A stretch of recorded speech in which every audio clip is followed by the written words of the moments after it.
Zimbabwe has got over 6,000 lawyers. Those that are practicing law right now are about 3,000. Why would the constitution be changed for one man? Why does this government has to change, emasculate, assault, invalidate, delegitimize the constitution for one man? And why should you, the man, the beneficiary, accept such madness? Justice Malaba has been on the bench in one form or the other for 41 years. He is now 70 years of age. In Shona Toti, Yava Haria Fanzirofa. In English, we say he's a gerontocrat. He's an old man.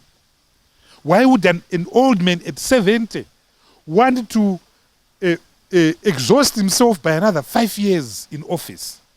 So what he has done is to decimate 41 years of loyal service to the law by agreeing to be a pawn of politicians. He wrote a terrible judgment in 2018 to do with the election challenge brought by President Nelson Chamisa. They want him to write another terrible judgment for a yet to be stolen election in 2023. So we say to Luke Malaba, please do the right thing. Retire, resign. Your term is finished and go and play with your grandchildren. Because we are not going to stop defending the Constitution and making sure that you will never be the Chief Justice of this country again. On 15th of May, we slept at 2 a.m. We are going to sleep at 3 a.m., at 4 a.m. to ensure that we defend that Constitution, and you will never be the Chief Justice of this country again. You must be embarrassed. Shame on you. Of course, he's in contempt of court. He's in contempt of court. Number one, he didn't file any opposing papers to our application, the application brought by Kika. There were people who appealed. He can't hide behind the people who appealed when he himself did not appeal. He refused to go into the football field.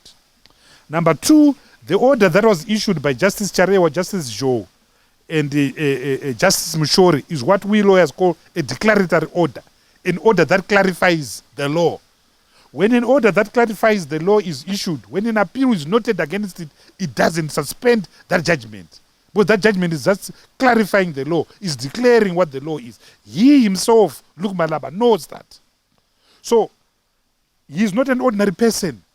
He's a top lawyer. He's the top jurist to be Chief Justice of this country, or of any country for that matter. There are special qualities of you.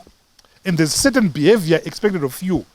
He has lost decency and legitimacy because only an unreasonable person is prepared to be dragged into the mud as his name has been dragged into the mud. Shame on him. Shame on him. His behavior as a man is absolutely embarrassing. As Luke Malaba. Never mind the politicians, the Emerson Mnangagwas, the Ziambis who are trying to use him. Those are made already. I mean, there's nothing redeeming about them. But for a man who has been Chief Justice and Deputy Chief Justice for over 10 years, this is embarrassing. Absolutely embarrassed. I'm ashamed to call myself a lawyer.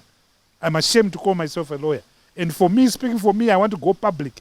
As long as he is going to be Chief Justice of this country, I'll never appear before him and argue him, before a case before him, and call him Chief Justice, because he's not Chief Justice. His term of office ended on the 15th of May, 2021.